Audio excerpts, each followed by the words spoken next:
past slips away, but we humans try to retain it. Our own memories help, as do the memories of parents or grandparents whom we can question. But we can look back farther still as we read the records left by others.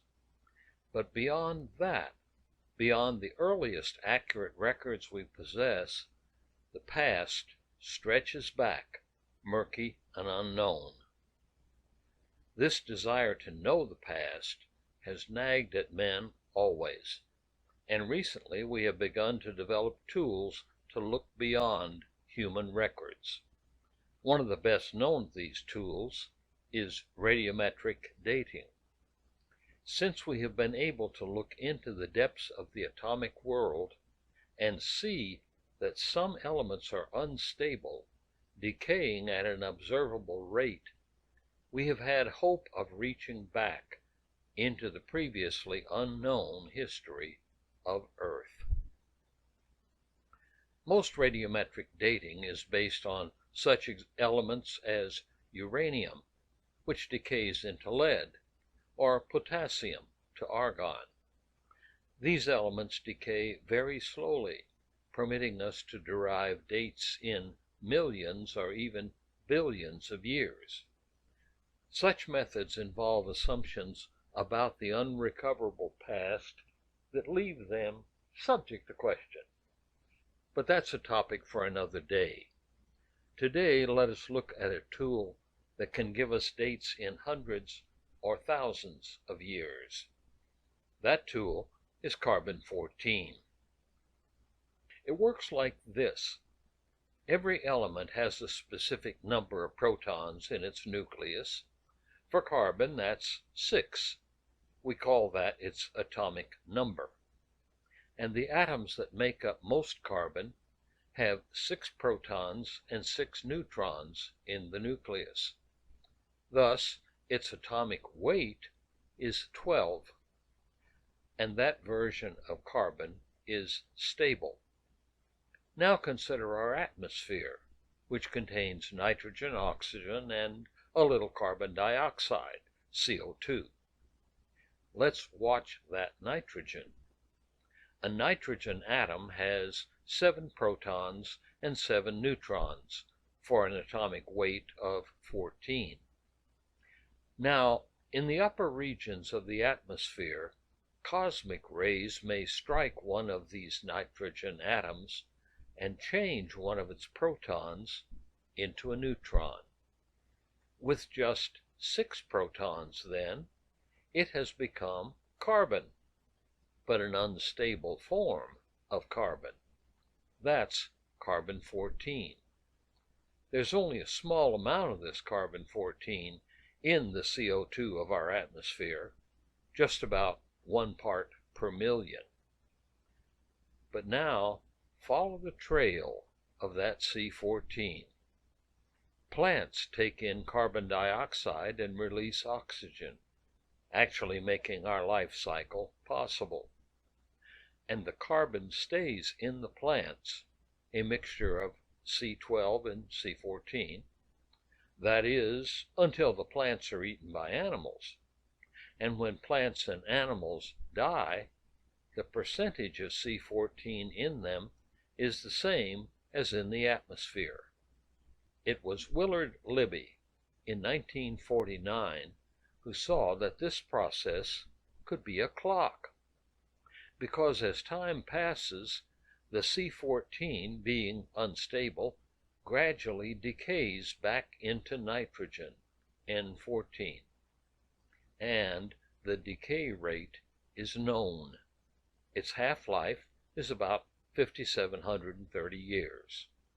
That is, in 5,730 years, half of it will have decayed back to nitrogen, and with another 5,730 years, another half would be gone, while the amount in the atmosphere, constantly refreshed with new C14, remains the same. If, for example, we compared the amount of C14 in, say, a fossil to the amount in the atmosphere, and found that it contained just half as much as there is in it, then the fossil would be 5,730 years old. And so we had a tool that could tell us when any once living substance had died. We were able to test its accuracy for relatively limited times in the past. For example, the keel of a ship that was launched in 1748 could be tested, and within a 10% range or so, C14 in the wood would give us a comparable date. But how far back could it go? Since C14 has been decaying in the sample we're testing, the older the sample, the less C14 will remain in it. We're often told that the method is good up to about 50,000 years, but new refinements in test equipment have pushed that back close to 100,000 years. But beyond that date, researchers tell us that essentially all the C14 has decayed away. Anything older will have no detectable C14 in it. But although we think of that as the limit of its range, it has another valuable use. We can use it in the negative sense. Anything we test that still has some C14 in it cannot have died more than 100,000 years ago. It can't be older than that because all the C14 would be gone. It was the RATE project at the Institute for Creation Research that first tried that application for C14. Here are some clips of Dr. John Baumgartner reporting on the project. My part of the RATE project was to coordinate the research on carbon-14. And what we found is like a bombshell as far as evolution is concerned. Well, the essence of our work is that carbon-14 exists in all fossils throughout the geological record at levels easily detected by the current technology. And what this means is that all of these fossils are young. Carbon-14 has a short half-life, roughly 5,700 years. And the levels of C14 we're finding indicates that all these fossils lived at the same time, were buried at the same time, just a few thousand years ago. Dr. Baumgartner continues. There's no technique on Earth that can measure levels of C14 in materials that are older than 100,000 years. So the fact that we find so much C14 in coal and other kinds of fossil organisms indicates that their age is much less than 100. But there is more. Traditional evolutionary theory tells us that fossils differ in age, many of them by millions of years. But the RATE project found that this is not true.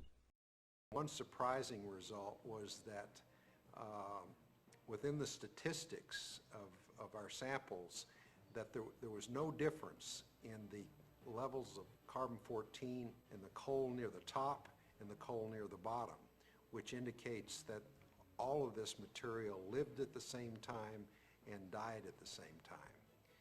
Strong evidence that the entire fossil record has the same age. And there is one more facet to these discoveries. In addition, we've analyzed several diamonds for carbon-14, hoping we would find C14, but unsure about it. And so it was extremely exciting to get the first results back and to find significant levels of C14 in diamond, something like 100 times the detection threshold. And this is very significant because diamonds are formed deep in the earth on the order of 100 miles down in the Earth, generally believed to have formed early in the history of the planet. And because diamonds are the hardest substance in existence, it's essentially impossible to contaminate a diamond.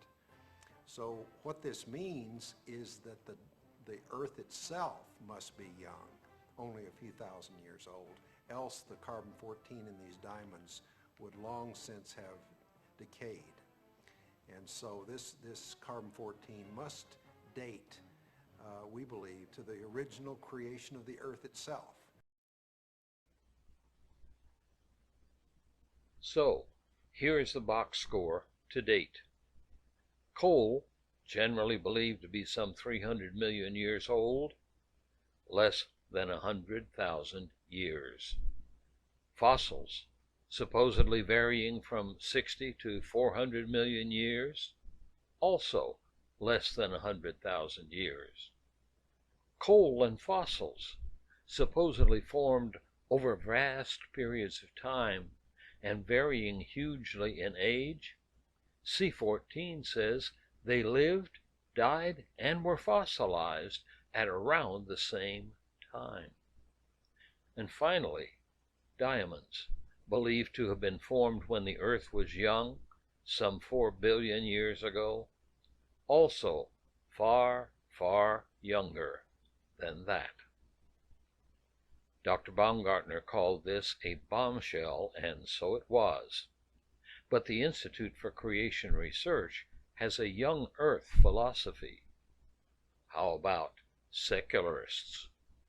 Many other researchers, including evolutionists, have verified these findings and are at a loss to explain them on the evolutionary framework. Here is one. Leibniz Laboratory in Kiel, Germany, is one of the most highly regarded labs in the world for dating C14 materials.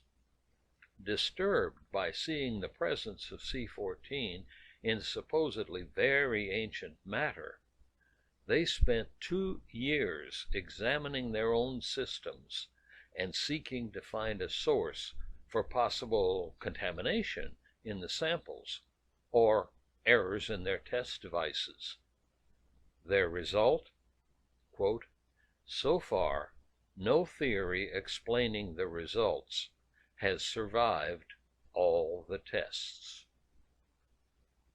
C14, a wonderfully valuable tool for opening the ancient past, has dealt the scientific world an unwelcome surprise. The evolutionary timescale has been flatly contradicted by the progress of science. If you have questions about this presentation or any of the others in the Good Answers series, you may address them to me, Dr. Jerry C. Four, at yahoo.com.